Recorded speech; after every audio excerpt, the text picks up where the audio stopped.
பேசும் தலைமை நிகழ்ச்சிக்காக உங்கள் அனைவரையும் அன்போடு வரவேற்கின்றேன். ஒவ்வொரு வாரமும் ஒரு துறை சார்ந்த ஆளுமை, அவர்களோட அனுபவம், ஒரு அழகிய பயணத்தோடு பேசும் தலைமை பயணிச்சிட்டு இருக்கு. அந்த விதத்தில் இலக்கிய துறைக்குள் பேசும் தலைமை பயணிக்க விரும்புகிறது. நவீன தமிழ் இலக்கிய உலகத்தில் ஒரு தவிர்க்க முடியாத ஒரு நபர் அப்படின்னு சொல்லலாம். இவருடைய எழுத்துக்களை நீங்கள் படிக்கிற போது உலகம் இவ்வளவு சுவாரஸ்யமானதாக இருக்கிறதா, இவ்வளவு அனுபவம் நிறைந்ததாக இருக்கிறதா அப்படின்னு நம்மளை யோசிக்க வைக்கும். ஒவ்வொரு எழுத்துக்குள்ளும் அவருடைய அந்த உலகத்தினுடைய அனுபவ சாரத்தை சுமந்துதான் அவருடைய எழுத்துக்கள் பயணிச்சுட்டே இருக்கு. நன்கு அறிமுகமான ஒரு இலக்கிய ஆளுமையை தான் இன்றைய பேசும் தலைமை சந்திக்க இருக்கிறது.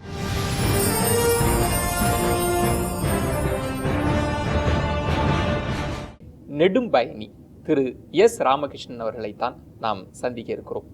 இலக்கிய உலகில் ரொம்ப தவிர்க்க முடியாத பல தளங்களில் பயணிக்கக்கூடியவர். அவருடைய எழுத்துக்கள் சிறுகதை, கட்டுரை, உலக சினிமா, வரலாறு அப்படின்னு பல தளங்களில் பயணிச்சிட்டு இருக்கு. நிறைய அனுபவங்கள், ஒவ்வொரு அனுபவத்தையும் ரொம்ப சுவாரஸ்யமாக சொல்லும் சிறந்த கதை சொல்லியும் கூட. வாருங்கள் நேயர்களை, நெடும் பயணியோடு ஒரு நேர்காணல் நடத்தலாம். வணக்கங்க. வணக்கம். உங்களை நிறைய விஷயங்கள் உங்கள்கிட்ட பேசிகிட்டே இருக்கலாம். எனக்கும் தெரியல எப்படி ஒரு இலக்கற்ற ஒரு தேசாந்திரியாக ஒரு பயணம் இருக்குமோ. அப்படிதான் பேசும் தலைமையை நான் வடிவமைக்கல, இலக்கற்றே நம்ம பயணிக்கலாம்னு நான் நினைக்கிறேங்க. இன்றைக்கு புத்தகங்களை எல்லாம் கொண்டாடி கொண்டிருக்கிற சென்னை புத்தக கண்காட்சியும் போயிட்டு இருக்கிறதுனால சமீபத்தில் எந்த புத்தகங்கள் வாசிச்சுட்டு இருக்கிறீங்க? புத்தகங்கள்ங்கிறது என் வாழ்க்கையில் இது ஒரு தவிர்க்க முடியாத ஒரு பகுதி. கண்காட்சி நேரத்தில் மட்டுமல்ல, ஆண்டு முழுவதுமே ஒரு படித்து கொண்டு இருப்பவங்கிறதுனால கண்காட்சி எனக்கு புதிய புத்தகங்களுடைய வருகையை தெரிந்து கொள்வதற்காகவும் பலதரப்பட்ட எழுத்தாளர்களை சந்திப்பதற்கான ஒரு கலாச்சார வழியாகவும் தான் பார்க்குறேன். புத்தக கண்காட்சிங்கிறது கடந்த 10-15 ஆண்டுகளில் தமிழகம் முழுவதும் பரந்த அளவில் கவனம் பெற்றிருக்கு. விற்பனையில் ஒரு பெரிய சாதனையை புரிஞ்சிட்ருக்கு. ஆனாலும் படிக்கிறாங்களா, புத்தகங்களை வாங்குகிறார்கள், புத்தகங்களை படிக்கிறாங்களா அப்படின்னா குறைவாக தான் படிக்கிறாங்கங்கிற ஒரு எண்ணம் இருக்குது. நான் ஒரு தீவிரமான ஒரு வாசகங்கிற முறையில் என்னுடைய இளமையிலையும் சரி, கல்லூரி நாட்கள்லையும் சரி, தேடி தேடி படித்ததை போல என்னுடைய பிள்ளைகள், அவர்களுடைய தலைமுறை அவ்வளவு புத்தகங்களில் ஆர்வம் காட்டலைங்கிறது தான் உண்மை. நான் விரும்பி படிக்கக்கூடிய துறைகள் இலக்கியம் படிப்பேன், வரலாறு படிப்பேன், தத்துவம் படிப்பேன், பலதரப்பட்ட புத்தகங்களை படிப்பேன். எல்லாத்துக்குள்ளேயும் கூடி இலக்கியத்தை தேடி கண்டுபிடிக்கிறது தான் என்னுடையது. அது அறிவியலாக இருந்தாலும் உளவியலாக இருந்தாலும் இலக்கியம் அதுக்குள்ளே என்ன பங்களிப்பை செய்யுது, அது தேவை இருக்குது அப்படின்னு சமீபமாக அந்த மாதிரி சில புத்தகங்களை படித்தேன். குறிப்பாக காலச்சுவடு பதிப்பகம் வெளியிட்டிருக்கக்கூடிய ஒரு மொழிபெயர்ப்பு நூலை படித்தேன். சபா நக்வி அப்படிங்கிறவங்க எழுதின புத்தகம் வாழும் நல்லிணக்கம் அப்படின்னு அந்த புத்தகத்தோட பேர். இந்த புத்தகம் எதை பற்றினது அப்படின்னா, இஸ்லாமிய சமூகத்திற்கும் இந்தியாவுக்கும் என்ன தொடர்பு இருக்குது, அவங்க எப்படி இங்கே பண்பாட்டு வேரில் கலந்துருக்கிறாங்க.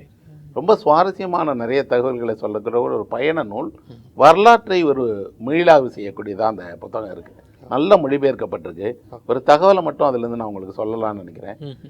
வங்காளத்துலேயும் சரி, அதை வங்காளத்துக்கும் ஒரிசாவுக்கும் நடுவில் இருக்கக்கூடிய சில பகுதிகளை சேர்ந்த மக்கள் 2 மதத்தை சேர்ந்தவங்களாக இருக்கிறாங்கன்னு சொல்கிறாங்க. அவர்கள் ஒரு மதத்தை சாரலை, இஸ்லாமியர்களாகவும் இருக்காங்க, இந்துக்களாகவும் இருக்கிறாங்க. இஸ்லாமிய பெயர்களும் அவங்களுக்கு இருக்குது, இந்து பெயர்களும் இருக்குது. இஸ்லாமிய முறைப்படி அவர்கள் திருமணம் செய்து கொள்கிறாங்க. ஆனால் பஞ்சாங்கம் பார்க்குறாங்க. அவர்கள்ட்ட கேட்கும் போது அவங்க சொல்றாங்க, ஒரு மனிதன் ஒரு மதத்தை தான் சார்ந்திருக்கணும்னு யார் சொன்னது? எதற்காக ஒரு மனிதன் ஒன்றுக்கு மேற்பட்ட மதங்களை சார்ந்தவனா இருக்கக்கூடாது? மதம்ங்கிறது அன்பை வலியுறுத்துவதாக இருந்தால் 2, 3 எத்தனை மதங்களே வேணாலும் நான் வச்சுக்கலாம் தானே, அது என்னுடைய விருப்பம் தானேங்கிறாங்க. இவர்களுடைய தொழில் என்ன அப்படின்னு பார்த்தா, இவர்கள் கைவினை கலைஞர்கள், ஓவியம் வரைகிறவர்கள். இவர்கள் இஸ்லாமிய பின்புலத்திலிருந்து வந்தாலும் இவர்கள் வரைகிற ஓவியம் முழுவதும் ராமாயணத்தை ஓவியமாக வரைகிறாங்க, ராமனை வரைகிறார்கள்.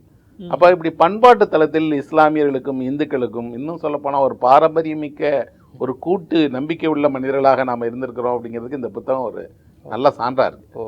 அந்த புத்தகத்தை நாம் படித்ததோட நிறைய நண்பர்களுக்கும் நான் சிபாரிசு செய்தேன். வரலாறு சார்ந்த ஒரு நல்ல புத்தகம் வந்திருக்கு. சஞ்சய் சன்யால் அப்படிங்கிறவர் எழுதின 7 நதிகளின் நாடு அப்படின்னு சொல்லி, இந்தியாவில் இப்போ சிங்கம், இப்போ எதை எடுத்தாலும் சிம்மாசனம்னு சொல்கிறோம், சிங்கத்தை முதன்மைப்படுத்துகிறோம். அசோக சக்கரத்தில் சிங்கம் இருக்குது. ஏன் இந்தியர்கள் சிங்கத்துக்கு இவ்வளவு முக்கியத்துவம் கொடுக்குறாங்க? சிங்கம் ஏன் இந்தியாவினுடைய கம்பீரமான அடையாளமாக வந்தது? வரலாற்றில் சிங்கம் எப்படி இருக்கு, இதை பற்றி அவர் ஒரு ஆய்வு செய்திருக்காரு. இப்படி சுவாரஸ்யமா சொல்லக்கூடிய ஒரு வரலாற்று நூல் அது. அப்படி ஒரு நல்ல நாவல், இதை ஒரு வரலாற்று புத்தகத்தை படித்தேன். துறைவன் அப்படின்னு ஒரு நாவல் படித்தேன். மீனவ மக்களில் குறிப்பாக முக்குவர்கள்னு சொல்லப்படக்கூடிய மீனவர்களை பற்றின வாழ்க்கையை சொல்லக்கூடிய நாவல் கிறிஸ்டோபர் ஆண்டனி அப்படிங்கிற ஒரு எழுத்தாளருடைய முதல் நாவல். ஒரு முதல் நாவல்லே ஒரு மீனவ வாழ்க்கையை அற்புதமாக எழுதியிருக்காரு. அப்படி நாவல் படிக்கிறேன். இந்த புத்தக கண்காட்சி இந்த மாதிரி புதிய வரவுகளை, அரிய புத்தகங்களை தேடி படிப்பதுக்கான ஒரு சாளரமாக இருக்குங்கிறது தான் எனக்கெல்லாம் சந்தோஷம். அதுலேயே சார் குறிப்பாக சமீபத்தில் ஒரு எழுத்தாளர் கூட பேசிட்டு இருந்தப்ப சொன்னாங்க தமிழில் இன்றைக்கு நிறைய புத்தகங்கள் கொட்டி கிடக்கிறது, அதில் நல்ல புத்தகங்களும் இருக்குது, அதே நேரத்தில் நிறைய குப்பைகளும் கொட்ட தொடங்கிருச்சுன்னு கொஞ்சம் காட்டமாகவே பதில் சொல்லியிருந்தாங்க. நிறைய புத்தகங்கள் நம்மளை சுற்றி இருக்கிறப்ப நீங்கள் எப்படி தேர்வு செய்கிறீங்க? கண்காட்சிங்கிறதே அது ஒரு சந்தை தான். எப்போவுமே ஒரு சந்தைன்னு வந்தால் சந்தையில் தரமான பொருள் மட்டும் வைக்காது, எல்லா பொருட்களும் சந்தையில் கொண்டு வந்து விற்கிறது தான் பொருள். புத்தகம் ஒரு விற்பனை பொருள். இன்னைக்கு கிடைப்பவர்கள் எல்லாம் அச்சு எந்திரத்தினுடைய பெருக்கத்தால் எல்லாமும் அச்சில் ஏற்றி விற்கப்படக்கூடிய காலம். இதில் தேர்வு செய்து படிப்பதுங்கிறது ஒரு வாசகனுடைய கடமை. இந்த தேர்வுக்கு அவனே தன்னை தயார்படுத்திக்கிட முடியாதுங்கிறதுனால பரிந்துரைகள் அவசியம்.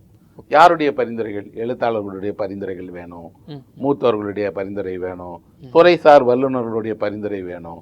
இன்னும் சொல்லப்போனால் எல்லா நாளிதழ்களும் வார இதழ்களும் முக்கியம் என்று கருதக்கூடிய ஒரு வல்லுநர் பட்டியலை குழுவை வச்சுட்டு கூட ஒரு பரிந்துரை பட்டியலை கொடுக்கலாம். அப்போதான் ஒரு ஒருத்தர் புத்தக கண்காட்சிக்கு போகும்போது எதை படிக்கலாம் அப்படிங்கிறத தேர்வு செய்து படிப்பார். இன்னொன்று, எந்த வயதில் இருக்கிறவர் படிக்க விரும்புகிறார்? அவர் குழந்தைங்களா, வளர்ந்த பிள்ளைங்களா, 10 வயதை சேர்ந்தவங்களா, வயதானவர்களா, எந்த வயதை சேர்ந்தவர் படிக்க விரும்புகிறாருங்கிறதுக்கான பரிந்துரைகள் வேணும். இந்த பரிந்துரையை நாம் செய்வது போலவே புத்தக கண்காட்சியும் செய்யலாம். ஒரு புத்தக கண்காட்சிக்கு இருக்கிற முக்கியமான பொறுப்புன்னு நான் அதை நினைக்கிறேன். என்ன அப்படின்னா, அந்த புத்தக கண்காட்சி, இந்த புத்தக கண்காட்சியில் எந்த அரிய நூல்கள் இடம்பெற்றிருக்கிறது ஒரு பட்டியலை வெளியிடணும். பதிப்பகங்களையே கேட்டு ஒவ்வொரு பதிப்பகமும் தன்னுடைய புத்தக கட்டுரைகளில் எதை தவற விடக்கூடாதுன்னு நினைக்கிறார்களோ அப்படி ஒரு 10 புத்தகங்களை அவர்கள் ஒரு பட்டியலிடலாம் தானே. அப்போ உள்ள போகிறவங்களுக்கு எளிதாக இருக்கும். கூடுதலாக என்ன செய்யணும்னா, என்னென்னலாம் வெளியிடப்பட்டிருக்குங்கிற ஒரு தகவலாவது நம்ம தெரிஞ்சுக்கிடணும் இல்லையா? இவ்வளவு இணையத்தினுடைய வசதி வந்த காலத்தில் கூட இந்த புத்தக கண்காட்சிக்கு எத்தனை நாவல் வெளியாயிருக்கு, யார் யார் போட்டிருக்காங்க தெரிஞ்சுக்கிட முடியாது. அங்கேயே போய் தேடி தெரிஞ்சுக்கிட்டா கூட உதவியாளர்கள் யாரும் நமக்கு கிடையாது. நான் ஒரு பலசரக்கு வாங்க போவதாக இருந்தால் கூட எனக்கு ஒரு இது இருக்கு, எந்த கடையில் போய் காஃபி தூள் வாங்கணும், எந்த கடையில் அரிசி வாங்கணும், எந்த கடையில் என்ன வாங்கணும்னு எனக்கு தெரியுது. புத்தகம் வாங்கணும்னா மட்டும் எதுவுமே தெரியாதுன்னா நாகரிகமான படித்த சமூகம் இவ்வளவு ஒரு பின்தங்கிய அறிவீனத்தில் இருக்குங்கிறது வருத்தப்படக்கூடியதாக தான் இருக்கு. நீங்கள் சில புத்தகங்கள்லாம் நான் 100 முறைக்கு மேலாம் வாசிச்சிருக்கேன் அப்படின்னு மீண்டும் மீண்டும் எதை தேடி வாசிச்சிட்டே இருக்கிறீங்க அந்த புத்தகத்தை? ஒரு புத்தகத்தை படிக்கிறதுங்கிறது முதல்ல அந்த புத்தகத்தினுடைய பொருள் கருதியாக இருக்கும். இப்போ நீங்கள் ஒரு நாவல் படிக்கிறீங்கன்னா நாவலை படித்து முடிச்ச உடனே கதை தெரிஞ்சிருது.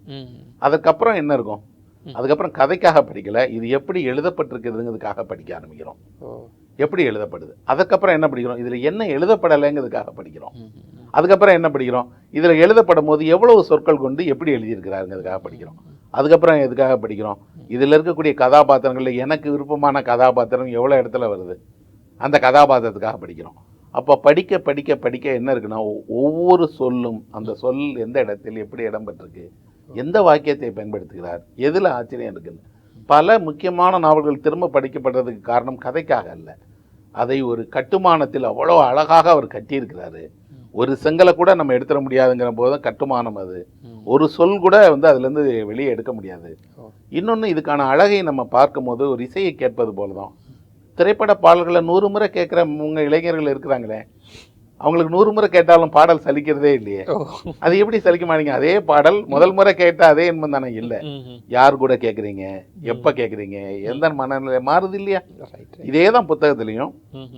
பல நேரங்களில் புத்தகம் என்ன செய்யும் அப்படின்னா, ஒரு கண்ணாடி போல் அதில் நாம் பார்க்க பார்க்க புத்தகத்தின் வழியாக நாம் நம்மளை மாற்றிக்கிட்டே இருப்போம். நம்மை மெருகுபடுத்துவோம், நம்மை அலங்கரிப்போம், நம்மை தெரிந்து கொள்வோம்.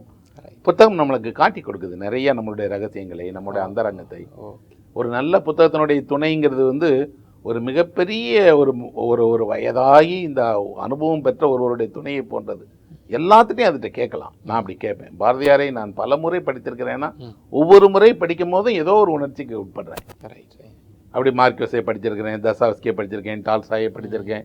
அப்படி நான் படித்து வியந்த ஆளுமைகளை பல 100 முறை படிக்க காரணம், ஒவ்வொரு முறையும் அவர்களை படிச்சுட்டு எப்படி இதை எழுதிட்டாங்க, இதெல்லாம் ஒரு பெரிய விஷயம் இல்லையான்னு ஆச்சரியப்படுறேன். அதுக்காக தான் படிக்கிறேன். நிறைய விஷயங்கள் பேசலாம் சார், ஒரு இடைவேளைக்கு பிறகு பேசலாம்.